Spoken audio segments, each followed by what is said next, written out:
See installation video for the installation of the inverter, 700 watt inverter in a Sprint Ford 2013 or newer Escape. We will start under the hood. The first thing you do is remove the battery cover. It just snaps off.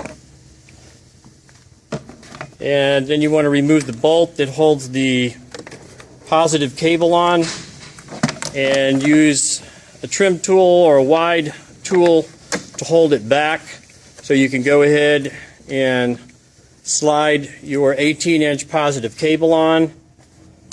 So your cable will just slide in like that. Put your bolt back on, and then you can pull your trim tool out, and then that will go over and connect to your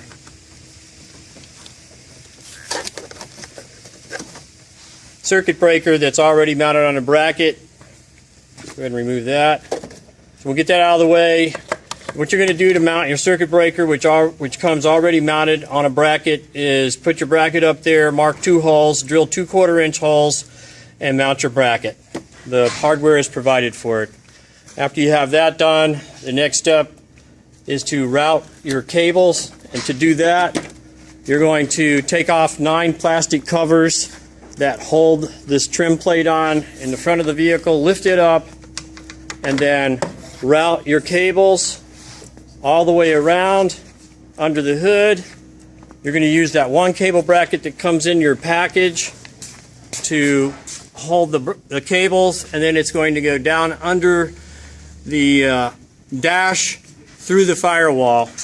Both cables, 19 feet long, will go down your trough. Once you come inside, you can see here where we're coming through the firewall. It's rubber. All you got to do is cut a hole, bring it down under the dash, and your cables will run right along the trough. You want to run them in and underneath the seat and then back around, because the trough is too thin to run the cable straight back.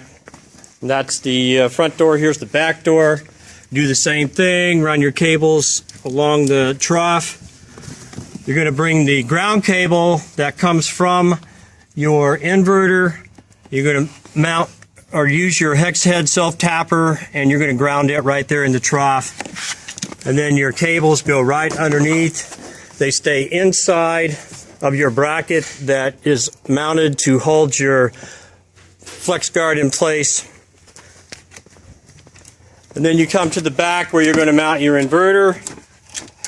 Your inverter is measured 11 inches from the front to the front edge of the inverter, and then mark your 4 holes, or it comes 1.5 inches over from the side, 11 inches from the front, and then mark your holes, drill 1/4 inch a hole, and mount your inverter. This is an underside view of how the inverter mounts. All the hardware is provided for that. While we have this up, we'll show you where your J-brackets are hidden when they're not in use, when the barrier is mounted in the C-pillar position. All the hardware that you need to do the installation is provided.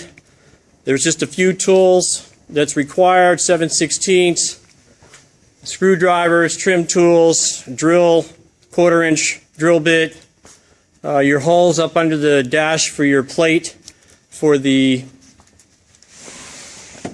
circuit breaker is 1/4 inch. You use your tie wraps. As you can see, we left the tie wraps uncut so that you can tell where we put tie wraps along here. There's nothing else that's required to hold this in place. The cabling will stay where it's at.